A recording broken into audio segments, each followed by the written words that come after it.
the Ohio State Buckeyes get that win, and the first road win for them, first road game, says something about it. Let's hear Ryan Day talk about that. Now, we're not where we need to be in terms of, down the road. I think we still got a lot of work to do in all areas. So we have to continue to work to get better. But you're seeing, obviously, the potential of where we are. But each week we're going to have to continue to get better because, in this conference, that's our first conference win. Got a lot of work to do. But it does give us something to refer back to of you just went into an environment where they won 22 straight games, and this team won. And, if we can do some things a little bit better, we're going to come out of this film session thinking that, we could have even played a little better in certain areas. But that's it. This time of year, you got to continue to figure out what the issues are and continue to get better. But I think the confidence is there, and it should be. Bob, methodical win. It wasn't I think Ohio State was very conservative early on by design. But I thought that Ohio State, though, they played like they were going to win and called the game like they were going to win. A little more open in the second half, but nonetheless, I think that Ohio State played a damn near perfect game.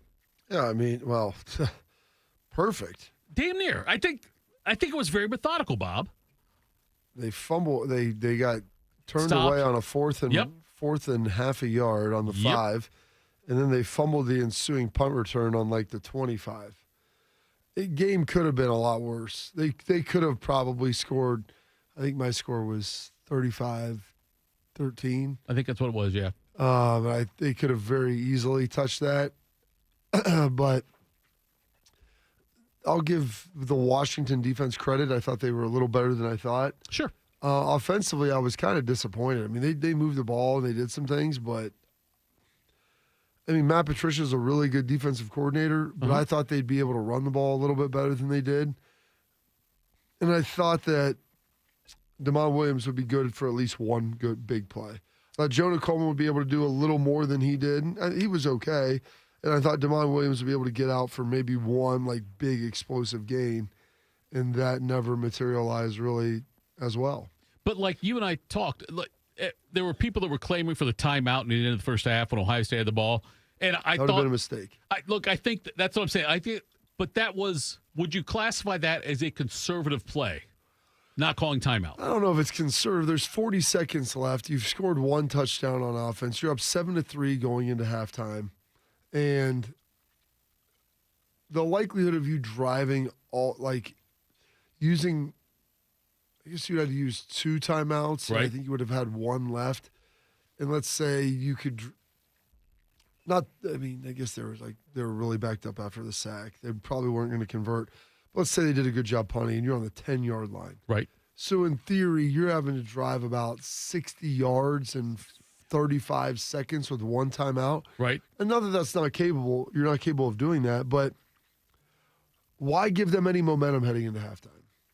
If they stop you, it gets them juiced up.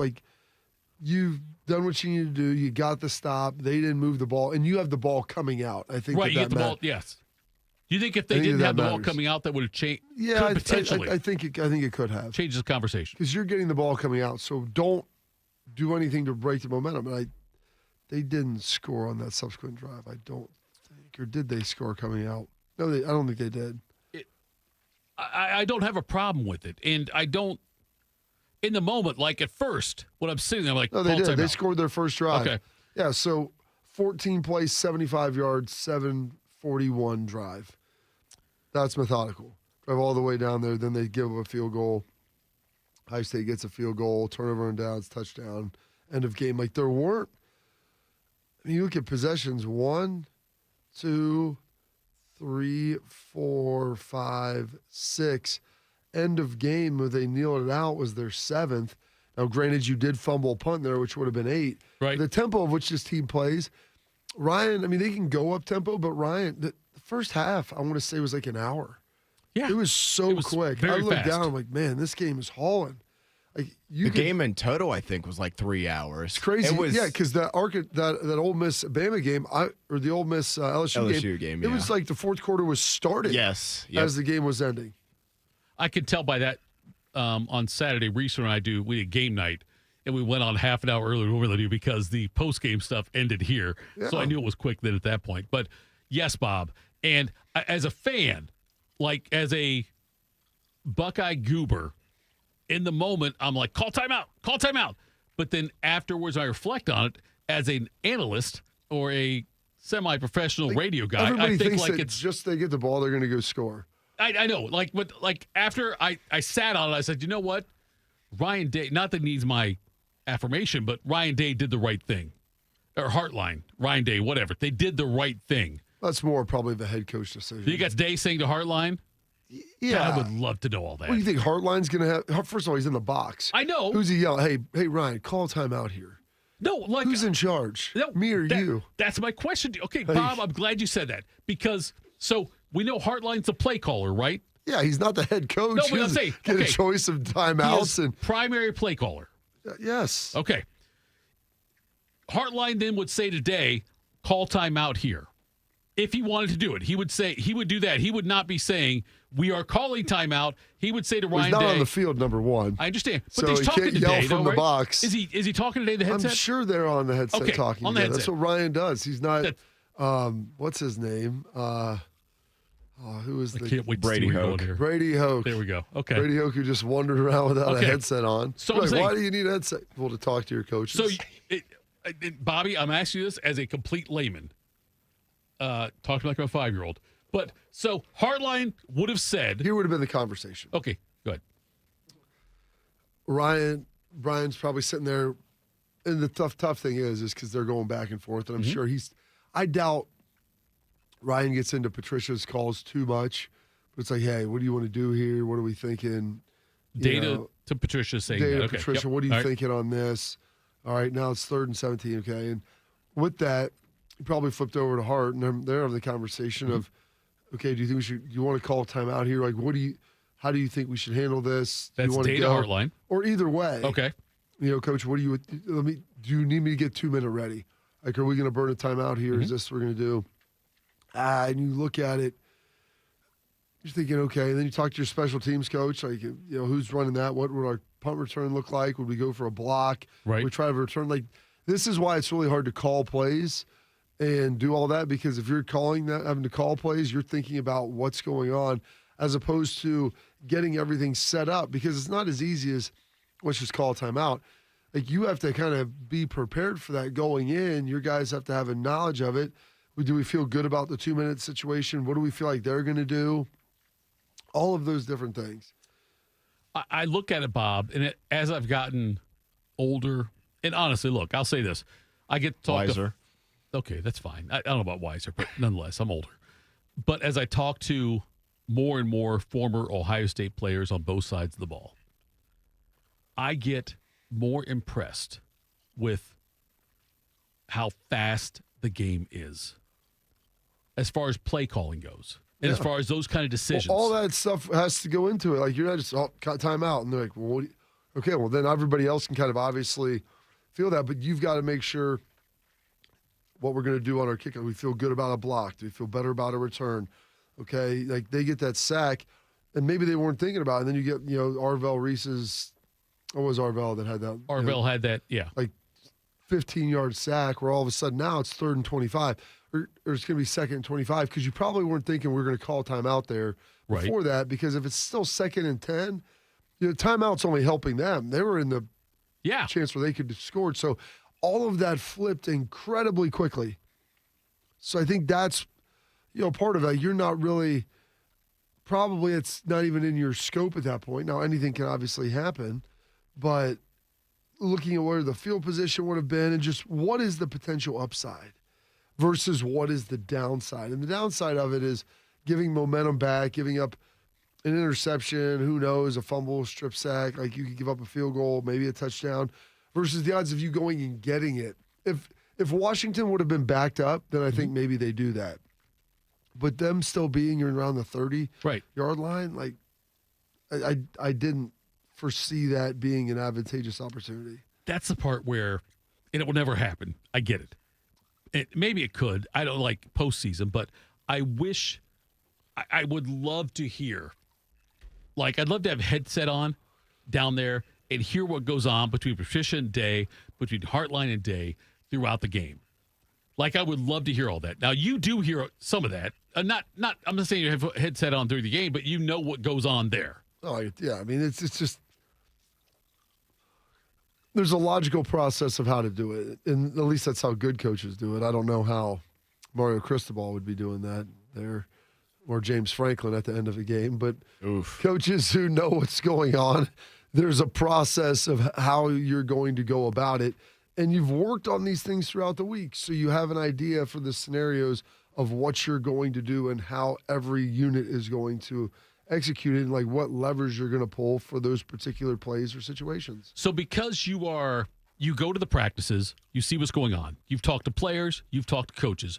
You've got a different insight than I do and the listeners and Bodie.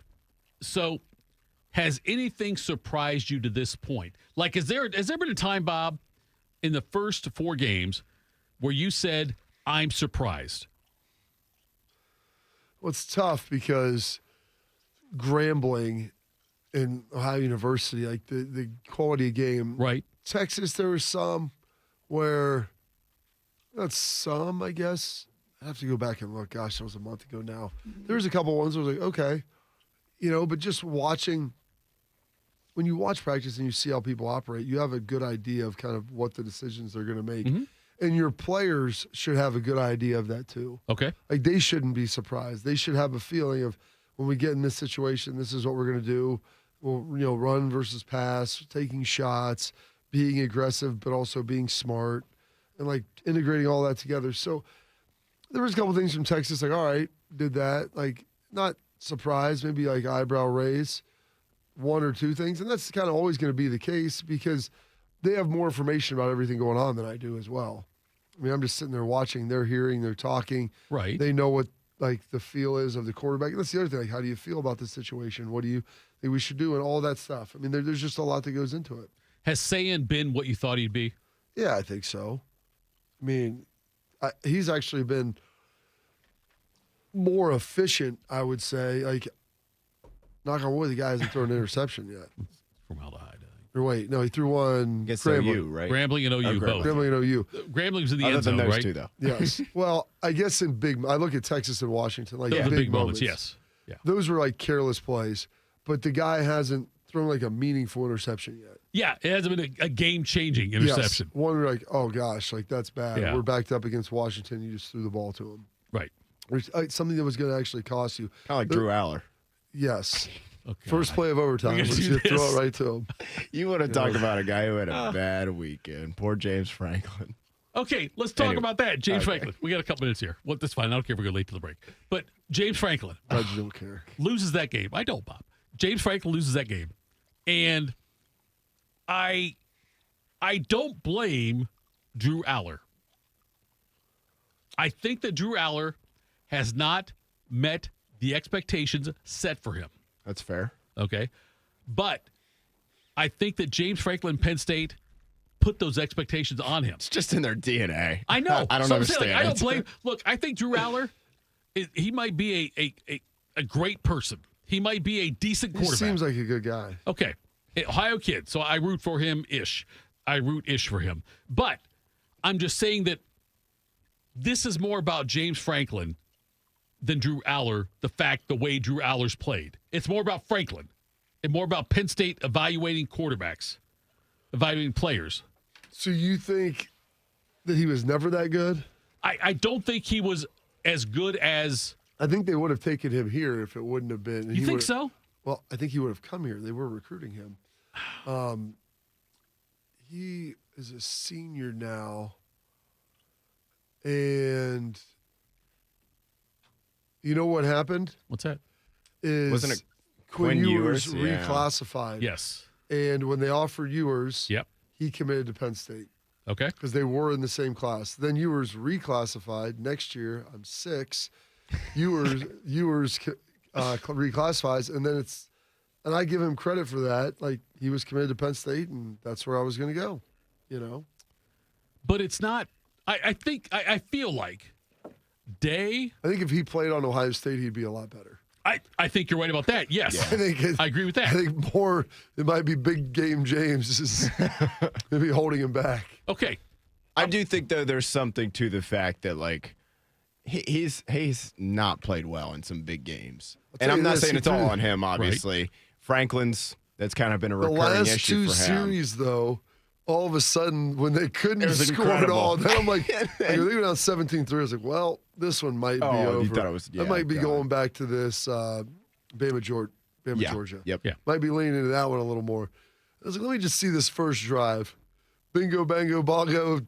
6-7 plays later, touchdown. I was like, where the hell did that come from? Why weren't we doing any? Well, why were we just content? And I know you don't want to throw yourself out of the game, but there's a fine line between being a little bit aggressive and also being smart. Bob, I want your opinion on this.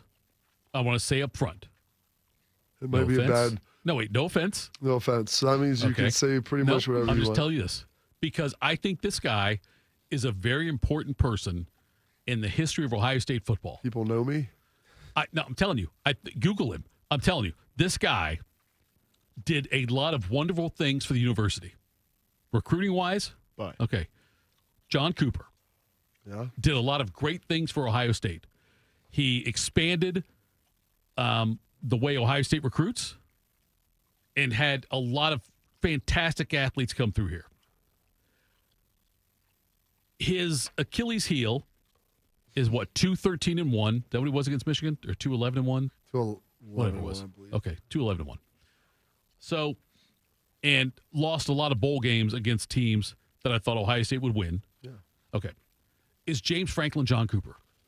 There are some similarities there. A lot of NFL players, a lot of great NFL players that have come through there. I mean, okay, yeah. Abdul Carter, Ty Ward, no doubt. Saquon Barkley. Same thing at Ohio State with Cooper. Yeah. Gets you in the position to be in the national championship conversation. Okay. And I guess it is kind of the same for Franklin. I mean, because Penn State, you'd probably look at their rival as Ohio State. I mean, most of the people there do. Right. Other than the fact that they are unrivaled. They are unrivaled. Unrivaled, yes. The sane people that I talk to that are Penn State folks that play there, like Ohio State was our game. Yeah.